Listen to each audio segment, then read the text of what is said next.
Hello, Giants fans. Ed Valentine and Emily Iannaconi of Big Blue View here on both YouTube and on the Valentine's Views podcast to talk about the latest frustrating, disheartening New York Giants loss. This one 20-17 on Monday Night Football against the Kansas City Chiefs. This is really, for me, this is really the third time this season the Giants came away with a loss that should have been a victory. I have to start here. Last week I gave you a hard time because you were representing with a classic Giants sweatshirt after the Giants beat the Panthers. I don't see any Giants gear today. I knew you would notice something, Ed. I wore the sweatshirt that I believed was good luck watching the game last night. I had it on, and obviously because of how everything ended, I am no longer certain it is good luck, and I have retired the sweatshirt for the time being. Gave it back to Grandpa, huh? Yeah, exactly. It's not helping me anymore. Oh, I watched the game last night, and I try to be as unemotional and as analytical as I can in the post game. But there's always some some frustration that seeps in, and what I said to you before we started the show is I'm simply tired of this. I'm tired of, basically you can trot out the same script every time the Giants lose a close game. Absolutely. Bad clock management, horrible wasted timeouts, stupid penalties, complete lack of discipline by players on the field, and incredibly conservative decision making from Joe Judge. This is 3 times this season that we've seen losses like this, against Washington, against Atlanta, and now against the Kansas City Chiefs.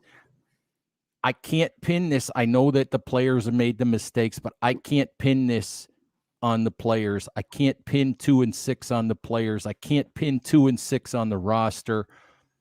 I'm not going to pin 2-6 on Dave Gettleman, even though, we can all question his offensive line decisions and things of that nature.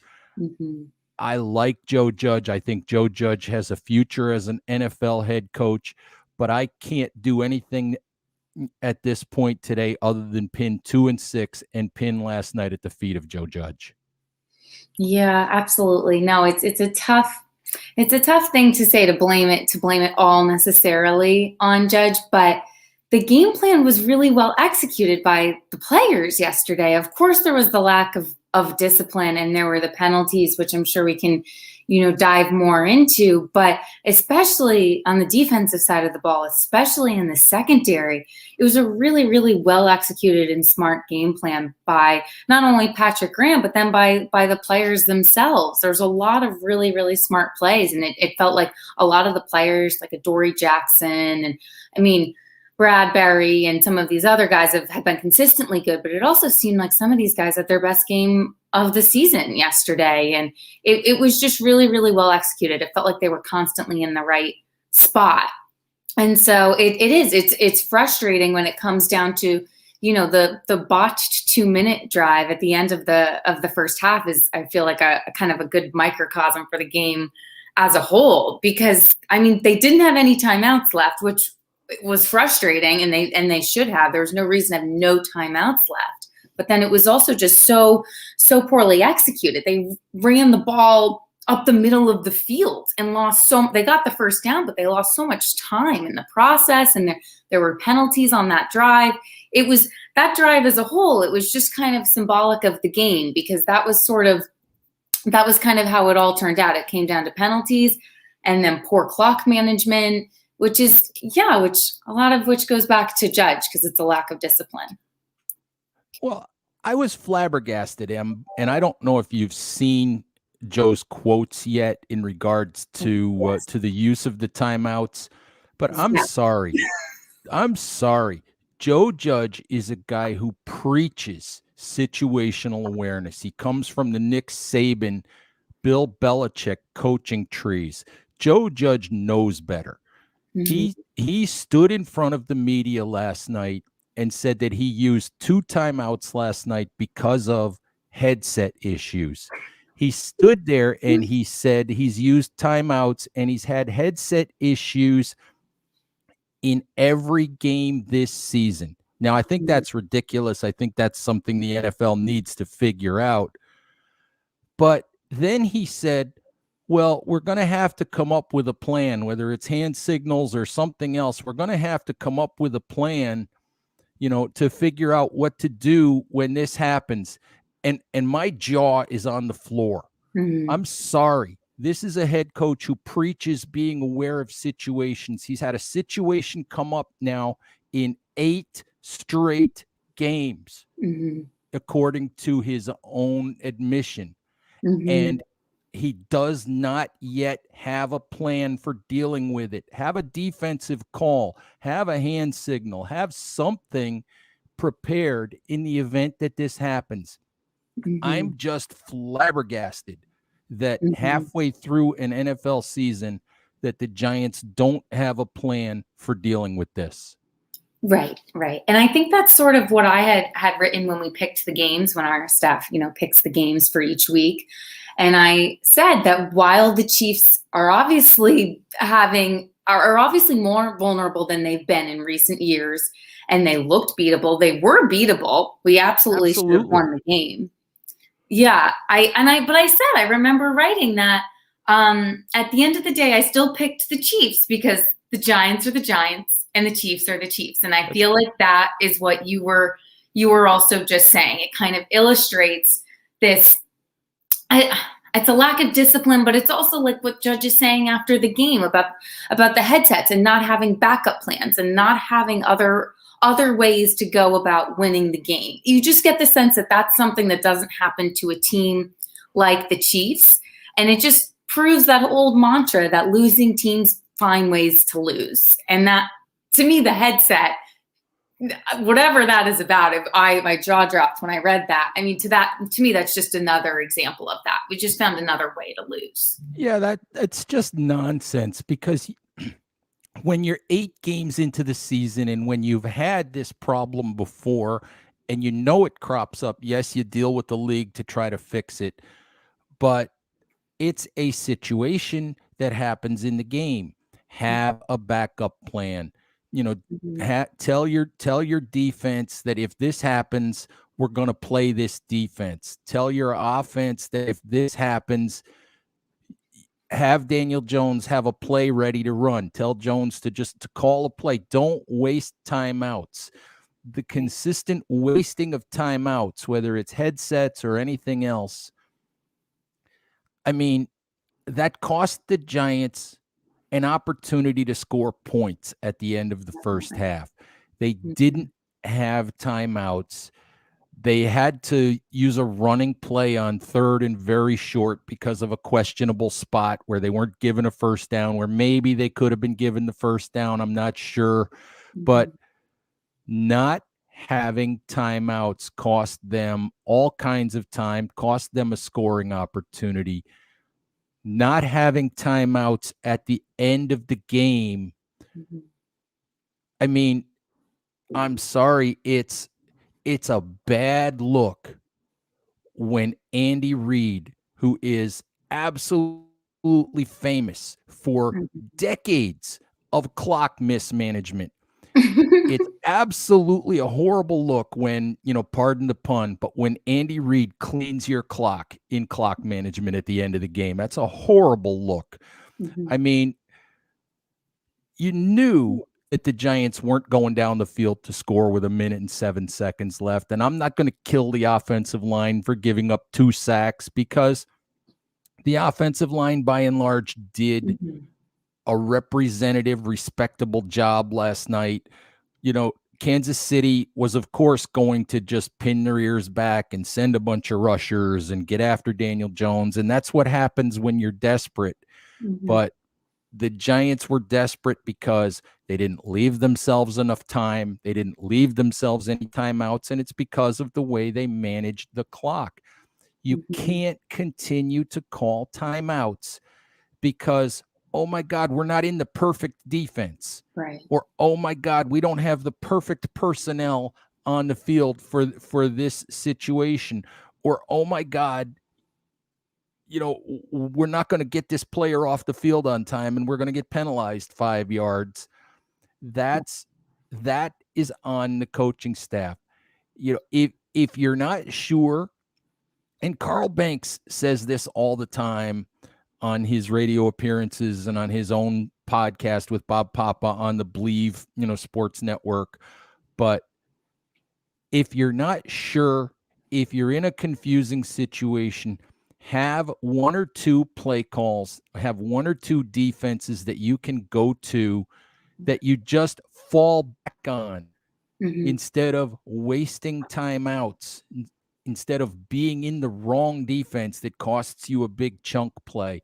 Just have a go-to defense that you can fall back on, because this stuff, week after week, it's costing the Giants. It's costing the Giants time. It's costing the Giants opportunities, and it just makes me shake my head because I'm a Joe Judge supporter. I'm a believer in the fact that I think Joe has the right mentality in a lot of ways. He has the right idea. He has a plan for how to get the Giants where he wants them to go. I think he can be a good NFL head coach, but at some point in time, you need to see victories, and you need to see what he calls for from his players. You need to see improvement from the sidelines. Right, absolutely. And I think the lack of the clock management, and like you said, the not having a backup plan in those situations, which, because as Joe said himself, this is something that's come up again and again, apparently. I don't know why this is a recurring issue, but apparently it is. So if that's the case, there should be a backup plan. But it's also just, it speaks largely to his conservative nature and just the cautious approach in which he went about the entire game.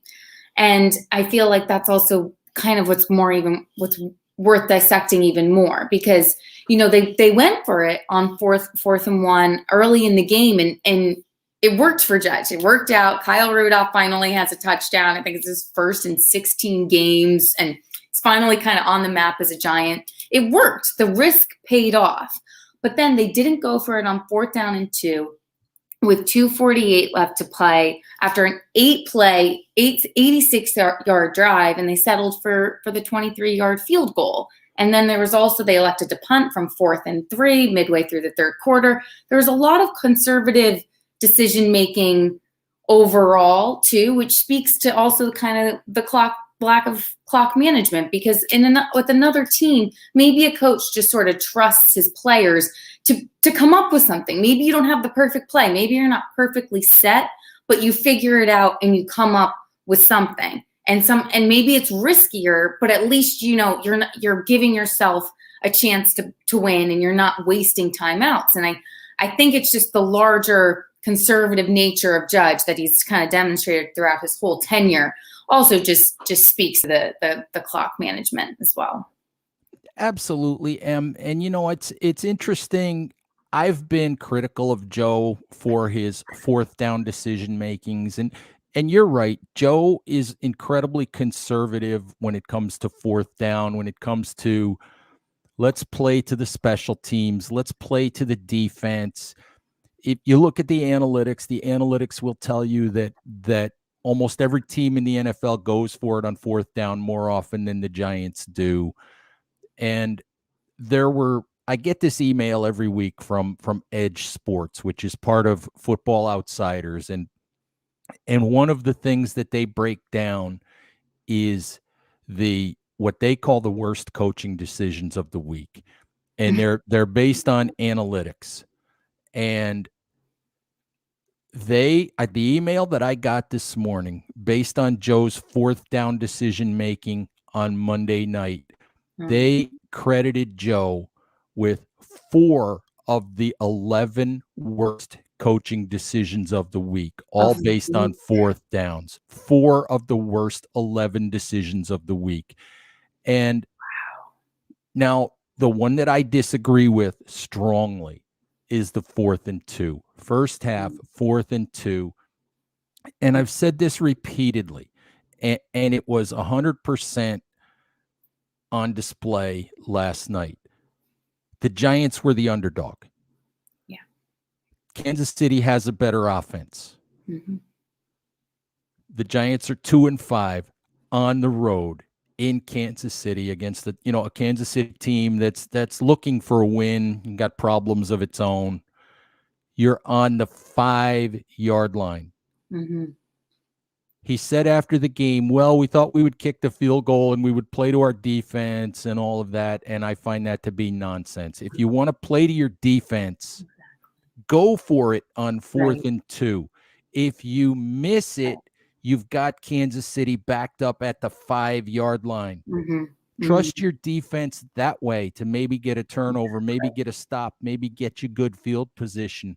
Mm-hmm. And I don't buy Joe's explanation, which he uses all the time, that, well, sometimes the aggressive play is to punt, or sometimes the aggressive play is to kick the field goal. No, the aggressive play is to try to take the game by the throat, show some faith in your players, and go try to win the game. And you can't kick field goals and beat teams that are better than you are. You just can't. Absolutely. I think that the context of this game, like you said, being on the road against a Chiefs team that really, really needed a win, especially because I think they have one of the toughest schedules in the NFL, if not the toughest, after this week. They really needed to win last night on primetime in front of everyone. The whole stage is set. So to me, exactly, why aren't you just putting it all out there on the field? You're the visiting team. You really kind of have no place winning this game. So why not at least try? Why not go for it? Leave it all on the field. I agree. I saw what he said after the game, and I had the exact same thought. If you believe in your defense, then you can also believe in them to get a stop if you aren't able to convert on 4th down. And we've also seen this Giants offense has a really, really hard time in the red zone. It is not our strong suit. It is not where we are successful. And so we almost have to accept that as a weakness until we can fix it. And we need to take advantage of every opportunity that we have. If we have 4th and 1 with 2. Shoot your shot. Yeah, absolutely. There's like you said, the one with the drive at the end of the first half is really, really hard to swallow, especially with that game so much in reach. It's just like if you don't go for it there, then kind of like what are you doing then? It's kind of like are you playing to win? And I know, his special teams ways, and Judge has, comes from that background, but that's playing the field position game isn't always going to work. It's helpful, and obviously it's better if you can play a stronger field position game, but it's not always successful. And if you're standing right there, and it's so hard for the Giants to get into the red zone, I just feel like you have to recognize your weakness there and go for it and give yourself as many opportunities as you can. Yeah, like I said, shoot your shot when you have an opportunity. And it's interesting because it's a small point in the overall picture of the game. And I know that the Giants under Joe, they defer every time they win the coin toss. And I quite honestly thought last night was a situation where no, you don't defer. You don't, which the Giants did. You don't defer. You take the football because you don't put Patrick Mahomes on the field right away in a game where he knows he's got something to prove. Take the football, put the Kansas City defense, which is their worst unit, which is having a horrible year, put the Kansas City defense on the field first and go take a lead. Yeah. Go take a lead on the first drive, even if it's a 3-0 lead. Go take a lead. But but the Giants deferred, and it didn't cost them points in the end, but it's another decision I would have preferred to see the Giants, take the football and go down and try to score. But Mhm. we can't spend the whole show complaining about Joe. I mean, well, we could, and we've spent a good chunk of it complaining about Joe, but Mhm. I come away watching the game last night, and I just can't believe. I mean, two more injuries to wide receivers. I was just It's going to say it, that. it's like you've got to be kidding me. It's Yeah. ridiculous. Yeah, no, I was going to go there even without the segue, because and while I will limit the complaining about Judge, I think that it should have been, on a coach's mind. When you have a really depleted offense, you're going in with so many fewer weapons than you usually have. I just think that's another reason to try to take advantage of your scoring opportunities. But yes, we had some players actually return yesterday. We had Sterling Shepard back on the field. Tony was back on the field, although he was really limited in the first half. I think he had one catch for 5 yards. He was limited mostly the whole game. I think he had 26 yards all game. I He had thought the 3 Giants were receptions. really, really careful with Kadarius Toney. I thought they Yeah. only exposed him on the punt return Yep. because they had nobody else who could go back there and Right. catch the ball. After Dante Pettis left because of an injury on when he muffed the punt earlier in the game. No, it was pretty. There were even more injuries, and it was kind of like the Giants had just taken a small step forward as far as the injuries, and then they were set back once again. But I think it's still strange because even with the injuries, so few receivers were involved in the game. I mean, I know they were limiting Tony in the beginning to kind of just because he was coming off of the injury. But I mean, Slayton hardly saw anything. Engram, I didn't even know he was in the game really until he caught that touch, which is usually fine for me. I don't usually mind that. But he looked like he was hardly on the field. Like I said, Slayton, these players, the wide receivers were just really, really quiet in general. There weren't, I mean, John Ross had the explosive play. So it's great that other players are stepping up and kind of making big plays. I mean, Devontae Booker had a great game on the ground and also as a receiver. But I just think it's interesting that, I mean, we have definitely been hit hard with injuries, but then it's like even the players that are on the field aren't doing a whole lot either. Well, sometimes I don't think Ingram had a target until the touchdown pass. I do think it was progress that the 2 touchdown passes, first of all, that the Giants actually got 2 touchdown passes, but that they both went to tight ends. I think that was, progress in some respect.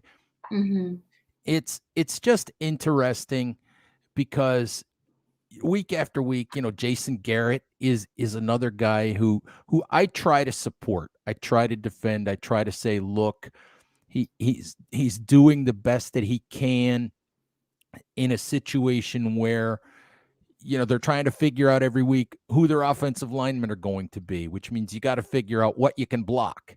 And you probably have to, a lot of times leave extra bodies in to help in passing situations.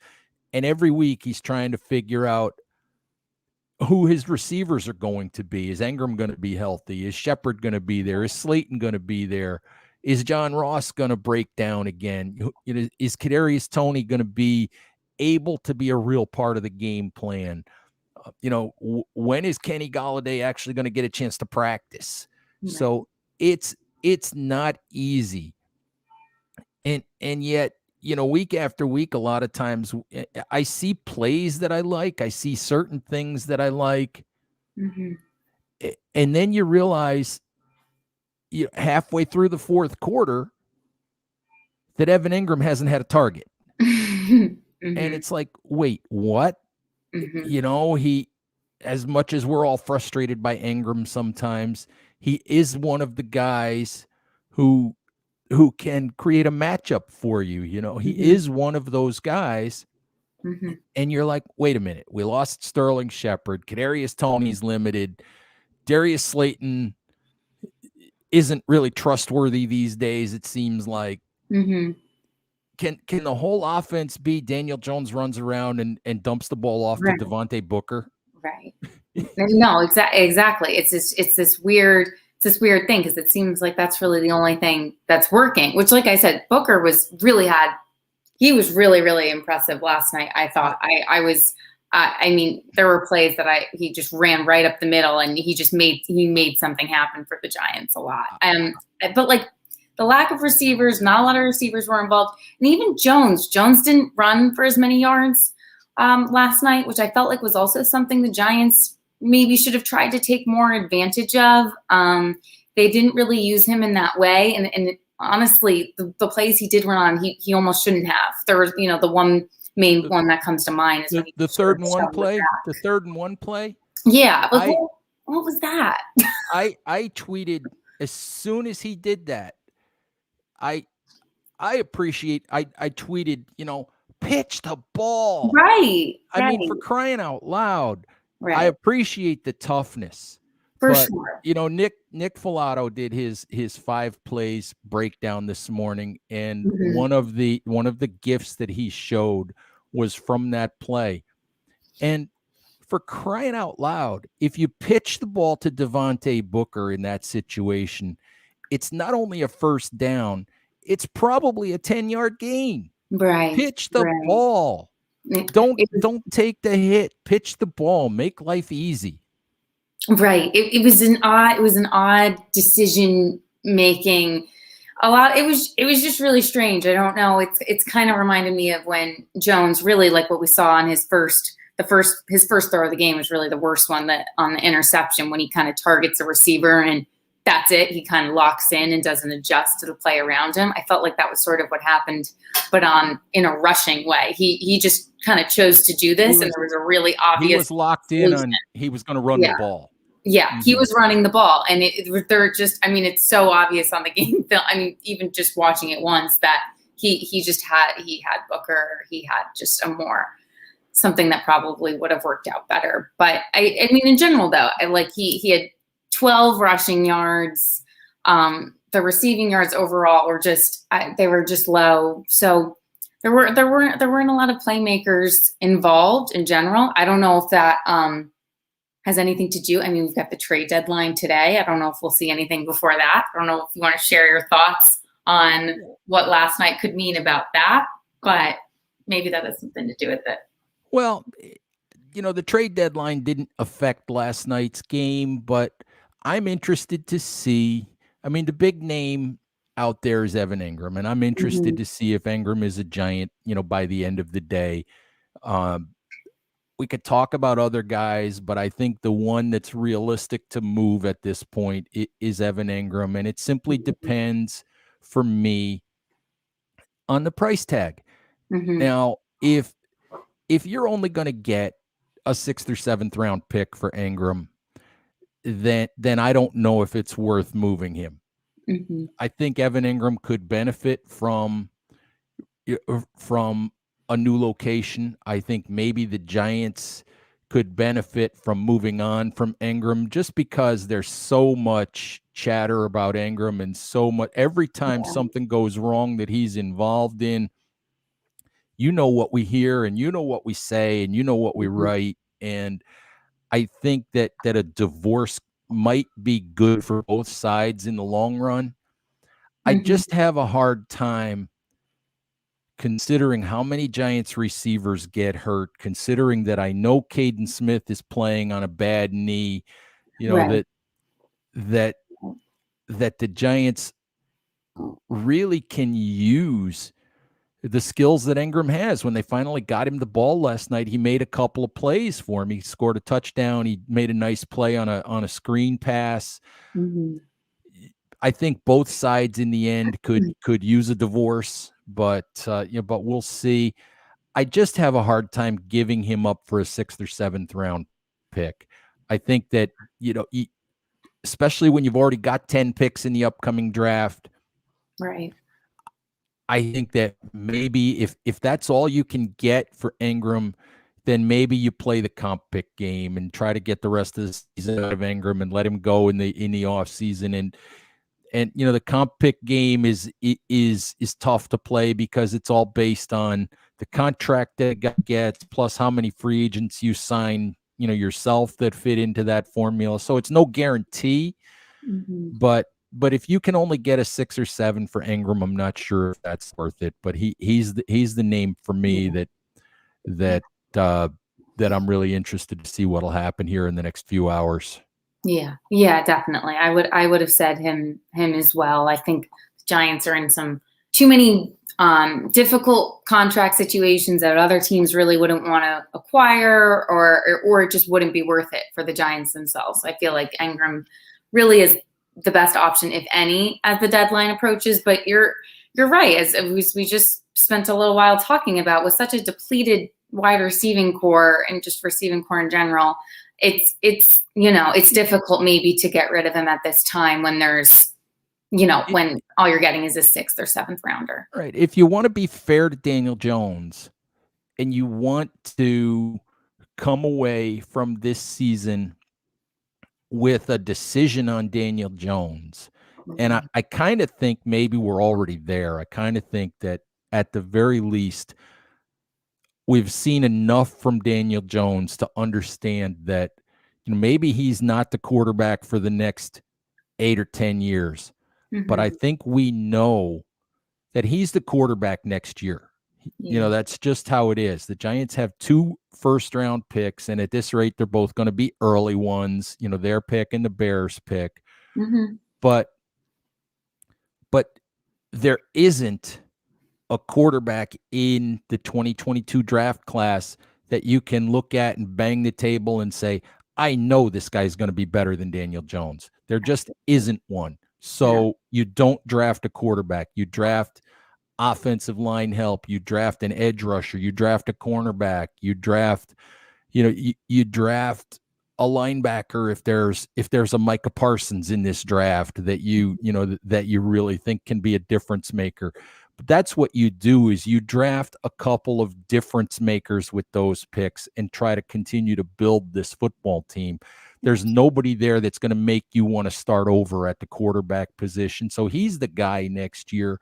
But if you want to be fair to him and you want to have a chance to win some football games the rest of the year, you can't just strip the guy of all the weapons that the Giants have. So it's a really tough call for the Giants.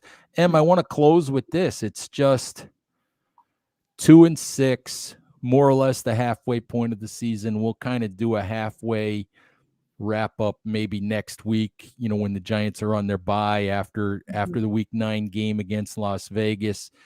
It's just, for me, and I think people can tell from the way that I've approached this show, it's really, really frustrating for me. I want to be objective. I want to be analytical. I don't want to be emotional. I say all the time, I kind of put my fan card away a long time ago because I can't do this job every single day and write as much as I write and talk about this team as much as I talk about them. If I jump up and down and want to try to be a fan, but this is so frustrating to watch because yes, this roster has holes. Yes, this team has holes.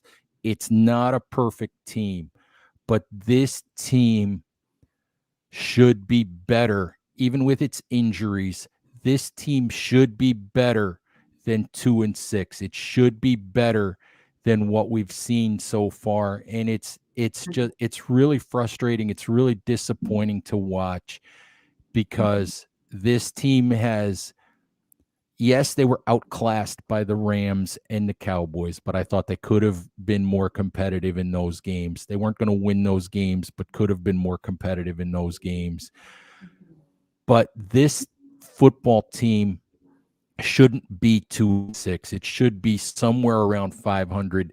It should be representative. The season basically shouldn't be over at this point. And that's disappointing. It's frustrating. It's concerning, that a year and a half into the Joe Judge era that we're just not seeing the progress that we thought we were going to see. Right. No, absolutely. I think if a couple other calls go our way, we have a much more competitive record in the division. I mean, it was an offside penalty yesterday because Darnay Holmes made the interception, and then that was negated by the penalty. And then, I mean, it's tough as a Giants fan because you go to the Washington game and there was an offsides penalty in that case too that allowed the field goal unit to move up and then allowed Dustin Hopkins to make the kick, and Washington wins the game 30-29. It's happened enough that it's no longer a pattern. I mean, I completely agree with you that we can sit here and be like, we should have won at least 3 more games. Our record really should look like this. And so we should use this as morale moving forward, that this team isn't as bad as it seems.